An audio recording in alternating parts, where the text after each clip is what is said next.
أعوذ بالله من الشيطان الرجيم بسم الله الرحمن الرحيم والذين يتوفون منكم ويذرون أزواجا يتربصن بأنفسهن 4 أشهر وعشرا فإذا بلغن أجلهن فلا جناح عليكم فيما فعلن في أنفسهن بالمعروف والله بما تعملون خبير ولا جناح عليكم فيما عرضتم به من خطبة النساء أو أكننتم في أنفسكم علم الله أنكم ستذكرونهن ولكن لا تواعدوهن سرا إلا أن تقولوا قولا معروفا ولا تعصموا عقدة النكاح حتى يبلغ الكتاب أجله واعلموا أن الله يعلم ما في أنفسكم فاحذروه واعلموا أن الله غفور حليم۔ ترجمہ: والذین، اور وہ لوگ، یتوفون منکم، جو تم میں سے وفات پا جاتے ہیں، ویذرون، اور چھوڑ جاتے ہیں، ازواجاً، بیویاں، یتربصن، وہ رو کے رکھیں، بانفسہن، اپنی جانوں کو، 4 اشہر وعشرہ، 4 مہینے اور 10 دن، فَإِذَا بَلَغْنَ أَجَلَهُنَّ، پس جب وہ پوری کر چکے اپنی عدت، فَلَا جُنَاحَ عَلَيْكُمْ، پس کوئی حرج نہیں ہے تم پر، فِيمَا فَعَلْنَ، اس کاروائی کے بارے میں جو وہ کرے، فِي أَنفُسِهِنَّ، اپنی جانوں کے بارے میں، بالمعروف، عمدگی کے ساتھ، واللہ، اور اللہ تبارک و تعالی، بما تعملون، جو تم عمل کرتے ہو، خبیر، اس سے خبردار ہے، ولا جناح علیکم، اور کوئی گناہ نہیں ہے تم پر، فیما، اس چیز میں، عرضتم بہ، جو تم اشارہ کرو اس کے ساتھ، من خطبۃ النساء، عورتوں کی منگنی کا، او اکناتم، یا تم مخفی رکھو، فی انفسکم، اپنی جانوں میں یعنی دلوں میں، علم اللہ، جانتا ہے اللہ تبارک و تعالی، انکم، بے شک تم، ستذکرونہن، عن قریب تم ذکر کرو گے ان عورتوں کا،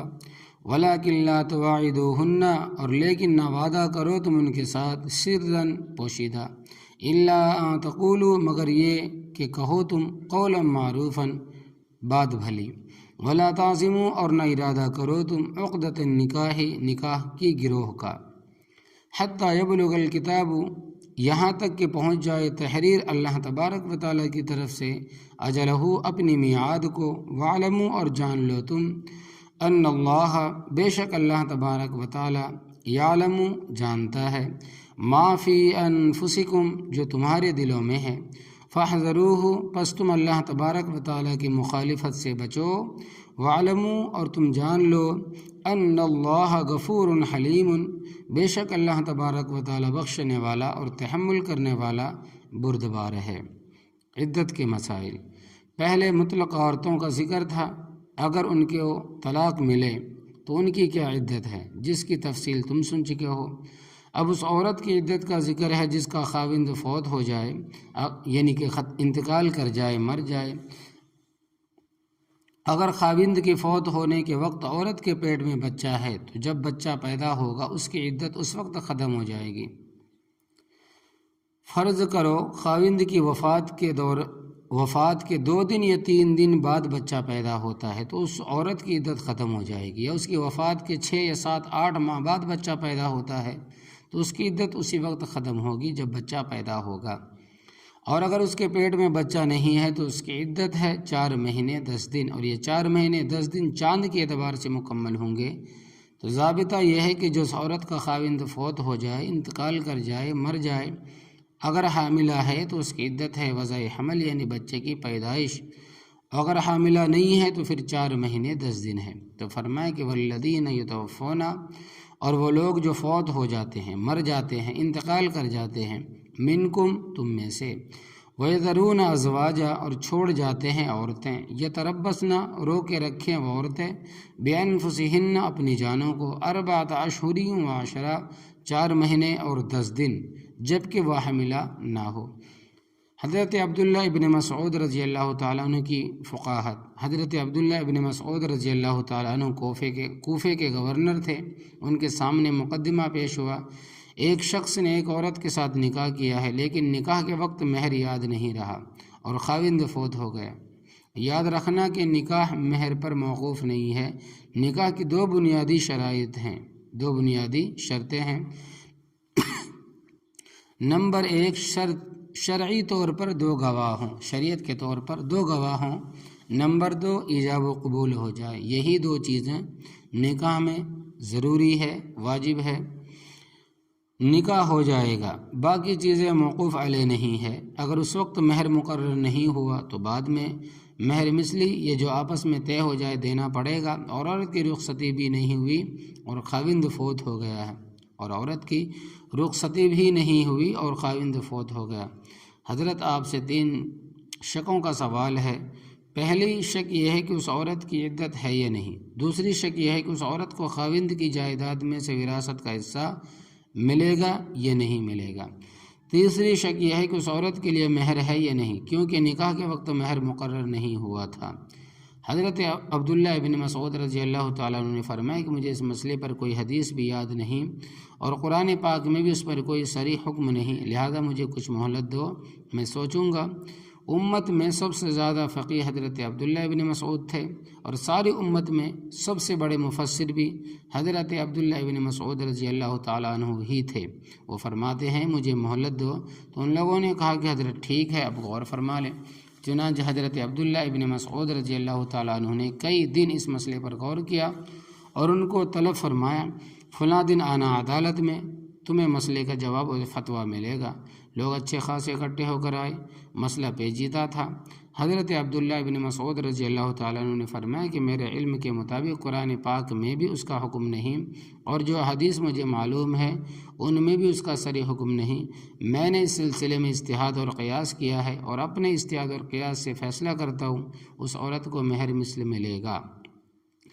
مہر مثل کا مطلب یہ ہے کہ اس عورت کی ماں کا، خالہوں کا، اس کی بہنوں کا، یعنی ماں کی طرف سے جو رشتہ دار عورتیں ہیں ان کا جو مہر تھا اتنا ہی اس عورت کو بھی ملے گا، اور اس عورت کو خاوند کی وراثت سے بھی ملے گی، کیونکہ نکاح صحیح اور عورت کو عدت بھی گزارنا پڑے گی 4 مہینے 10 دن۔ تو حضرت عبداللہ ابن مسعود رضی اللہ تعالیٰ عنہ نے جب یہ مسئلہ سنایا تو وہاں حضرت معقب ابن یسار رضی اللہ تعالیٰ عنہ موجود تھے، جو کہ صحابی ہیں۔ انہوں نے کہا کہ ابن مسعود، یہ فیصلہ تو نے اپنے اجتہاد اور قیاس سے کیا ہے؟ فرمایا ہاں۔ معقل رضی اللہ تعالیٰ عنہ نے فرمایا کہ میں نے اپنے کانوں سے حضرت صلی اللہ علیہ وسلم سے ان چیزوں کے جواب سنے ہیں۔ وہ اس طرح کہ ہماری برادری میں ایک عورت تھی، بروہ بنت واشق اس کا نام تھا، بعی نہیں یہ واقعہ اس کے ساتھ پیش آیا تھا۔ نکاح ہوا تھا اور مہر کا ذکر نہ کیا گیا اور بغیر ملاپ کے خاوند فوت ہو گئے، یعنی بغیر ہم اس طریقے، بغیر ملے ہوئے مرد کا انتقال ہو گیا۔ بروہ بنت واشق کے رشتہ داروں نے حضرت صلی اللہ علیہ وسلم کے ساتھ مسئلہ پیش کیا۔ حضرت صلی اللہ علیہ وسلم نے فرمایا کہ اس عورت کو مہر مثل ملے گا اور اس عورت کو 4 ماہ 10 دن عدت گزارنا پڑے گی اور اس کو باقاعدہ وراثت کا حق بھی ملے گا۔ حضرت عبداللہ ابن مسعود رضی اللہ تعالیٰ عنہ نے حضرت معقل سے سوال کیا، کیا یہ باتیں تو نے خدا حضرت صلی اللہ علیہ وسلم سے سنی ہیں؟ فرمایا کہ ہاں۔ حضرت عبداللہ ابن مسعود رضی اللہ تعالیٰ عنہ بڑے خوش ہوئے اور فرمایا الحمدللہ، میرے سارے فتوے کی شقیں حضرت صلی اللہ علیہ وسلم سے ثابت ہو گئی، اگرچہ مجھے علم نہیں تھا اور میں نے قیاس سے جواب دیا تھا۔ حضرت عبداللہ ابن مسعود رضی اللہ تعالیٰ عنہ وہ بزرگ ہے کہ حضرت صلی اللہ علیہ وسلم نے ان کی فقاہت اور ان کی سمجھ پر اعتماد کرتے ہوئے فرمایا تھا، رضیت لکم ما رضی لکم ابن ام عبد، میں تمہارے لیے ہر اس مسئلے پر راضی ہوں جس مسئلے پر حضرت عبداللہ ابن مسعود رضی اللہ تعالیٰ عنہ راضی ہے۔ وَسَخَطْتُ لَكُمْ مَا سَخَطَ لَكُمْ ابن ام عبد، اور میں تمہارے لیے اس چیز کو پسند نہیں کرتا جس کو عبداللہ ابن مسعود پسند نہیں کرتا۔ اتنا اعتماد تھا حضرت صلی اللہ علیہ وسلم کو۔ یہ کوفے میں رہتے تھے، ان کے شاگرد ہیں ابراہیم نخعی رحمۃ اللہ علیہ، جو اپنے دور کے چوٹی کے فقیہ تھے، اور ان کے شاگرد ہیں امام اعظم ابو حنیفہ رحمۃ اللہ، کامل استادوں کے کامل شاگرد، اور امام شافعی رحمۃ اللہ علیہ۔ 4 اماموں سے ایک امام ہے، اور فرماتے ہیں الناس عیال ابی حنیفۃ فی الفقہ، حنیفۃ فی الفقہ، تمام لوگ فقہ میں ابو حنیفہ کے گوشہ چین ہے۔ تو مسئلہ یہ ثابت ہوا کہ نکاح ہو گیا، رخصتی نہیں ہوئی یا خاوند فوت ہو جائے تو عورت کو عدت گزارنا پڑے گی۔ اب یہاں ہماری عقل کچھ نہیں کرتی، کیونکہ اس پر حضرت صلی اللہ علیہ وسلم کی حدیث ہے، اور حافظ ابن کثیر رحمۃ اللہ علیہ فرماتے ہیں کہ وعلیہ اجماع الامت، اور اس پر امت کا اجماع اور اتفاق ہے۔ اب تم اس مقابلے میں دیکھو کہ قرآن کریم کے 22ویں پارے میں مذکور ہے کہ اگر کسی مرد کا کسی عورت سے نکاح ہو جائے اور ان کا آپس میں ملاپ نہیں ہوا اور طلاق کی نوبت آ گئی ہے تو فما لکم علیہن من عدہ، پس نہیں ہے تمہارے لیے ان پر کوئی عدت تعتدونہا، کہ تم ان عورتوں سے پورا کراؤ، یعنی اس عورت کی کوئی عدت نہیں ہے۔ یہ عورت طلاق کے 2 منٹ بعد نکاح کرنا چاہے تو کر سکتی ہے، اور پہلی صورت میں یہ ہے کہ عورت گزارنی پڑے گی۔ تو یہاں ہماری عقل قاصر ہے، کیونکہ عقل کا تقاضا یہ ہے کہ یا تو دونوں جگہ عدت ہونی چاہیے یا دونوں جگہ پر عدت نہیں ہونی چاہیے۔ مسئلہ قرآن کا ہے اور وہ نبی کریم صلی اللہ علیہ وسلم کی پاک زبان سے نکلا ہے۔ یہ حدیث صحیح ہے جو کہ ترمذی شریف اور ابو داؤد شریف میں موجود ہے، اور امت کا اجماع ہے کہ کسی کا کوئی اختلاف نہیں۔ تو اللہ تبارک و تعالیٰ نے یہاں موت کی صورت میں عدت بیان فرمائی، والذین یتوفون، اور وہ لوگ جن کو وفات دی جاتی ہے، منکم تم میں سے، ویذرون ازواجا، اور چھوڑ جاتے ہیں بیویاں، یتربصن، وہ عورتیں روکے رکھے، بانفسہن، اپنی جانوں کو، 4 اشہر و 10، 4 مہینے 10 دن، فاذا بلغن اجلہن، پس وہ عورتیں جس وقت اپنی عدت پوری کر چکے، فلا جناح علیکم، پس کوئی گناہ نہیں ہے تم پر، فیما فعلن فی انفسہن، اس کارروائی کے بارے میں جو وہ عورتیں اپنے بارے میں کریں، لیکن کریں بالمعروفی، اچھے طریقے کے ساتھ، یہ کہ خفیہ طریقہ نہ ہو، برائی نہ ہو۔ اگر ایسا کرے تو تم پر فرض ہے کہ تم روکو، ہاں عدت ختم ہو گئی ہے اور وہ عورت اپنے نکاح کے لیے کہیں پیغام بھیجتی ہے، ہاتھ پاؤں مارتی ہے، تو کوئی حرج نہیں۔ واللہ بما تعملون خبیر، اور اللہ تبارک و تعالیٰ جو تم عمل کرتے ان سے خبردار ہے۔ ولا جناح علیکم، اور کوئی حرج نہیں ہے تم پر، فیما عرضتم بہ، اس کارروائی میں کہ تم اس کا اشارہ کرتے ہو، من خطبۃ النساء، عورتوں کی منگنی کا، او اقنعتم فی انفسکم، یا تم مخفی رکھتے ہو دلوں میں۔ مسئلہ یہ ہے کہ اگر عورت عدت گزار رہی ہے تو دوران عدت صریح الفاظ میں اس کو نکاح کا پیغام دینا حرام ہے، یعنی مثلاً کہے کہ جب تیری عدت ختم ہوگی تو میں تیرے ساتھ نکاح کر لوں گا، وہ عورت بھی عدت کے دوران میں صریح الفاظ میں نکاح کا پیغام نہیں دے سکتی۔ مثلاً یہ نہیں کہہ سکتی کہ عدت کے بعد میں تیرے ساتھ نکاح کر لوں گی، یہ حرام ہے۔ ہاں اشارہ کنایہ کر سکتے ہیں، مثلاً کوئی شخص اس کے ساتھ نکاح کرنا چاہتا تو یوں کہے کہ میں طلبگار ہوں، کوئی نیک عورت مل جائے تو انشاءاللہ تبارک و تعالیٰ نکاح کر لوں گا۔ یہ نہ کہیں کہ میں نے تیرے ساتھ نکاح کرنا ہے، یہ یوں کہے کہ اللہ تبارک و تعالیٰ تیرا کوئی انتظام کر دے گا، اس کے خزانوں میں کوئی کمی نہیں، یا دل میں مخفی رکھے کہ عدت ختم ہونے کے بعد میں اس سے نکاح کر لوں گا، اس میں کوئی حرج نہیں ہے۔ علم اللہ، رب جانتا ہے، انکم ستذکرونہن، بے شک تم ان کا عنقریب ذکر کرو گے۔ اللہ تبارک و تعالیٰ نے وضع ایسی بنائی ہے کہ مرد عورت کے بغیر نہیں رہ سکتا اور عورت مرد کے بغیر نہیں رہ سکتی، کیونکہ اللہ تبارک و تعالیٰ نے نسل انسانی کا سلسلہ جاری رکھنا ہے، اس واسطے اسباب پیدا فرمائی، اس واسطے شریعت نے سختی کے ساتھ حکم دیا ہے کہ جب لڑکا بالغ ہو جائے بلا کسی اشد مجبوری کے اس کی شادی میں تاخیر نہ کرو، اور جب لڑکی بالغ ہو جائے تو اس کی شادی میں تاخیر نہ کرو۔ اگر ان سے گناہ سرزد ہو جائے تو ماں باپ کی گردن پر ہوگا، اس پر حدیث صحیح ہے۔ پھر اللہ تبارک و تعالیٰ نے وضع ایسی بنائی ہے کہ اگر کسی عورت کی دیر تک شادی نہ ہو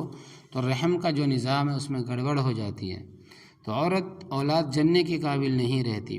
وَلَٰكِن لَّا تُوَاعِدُوهُنَّ، اور لیکن تم اس سے وعدہ نہ کرو سرًا مخفی طریقے سے، یعنی وعدہ نہ کرو کہ تو عدت کے بعد میرے ساتھ نکاح کرنا، میں تیرے ساتھ نکاح کروں گا، إِلَّا أَن تَقُولُوا قَوْلًا مَّعْرُوفًا، مگر یہ کہ تم یہ بات کہو معقول، وہ یہ کہ اشارہ جنایا سے اس کو سمجھا دو، وَلَا تَعْزِمُوا عُقْدَةَ النِّکاحِ، اور نہ تم ارادہ کرو نکاح کی گروہ کا،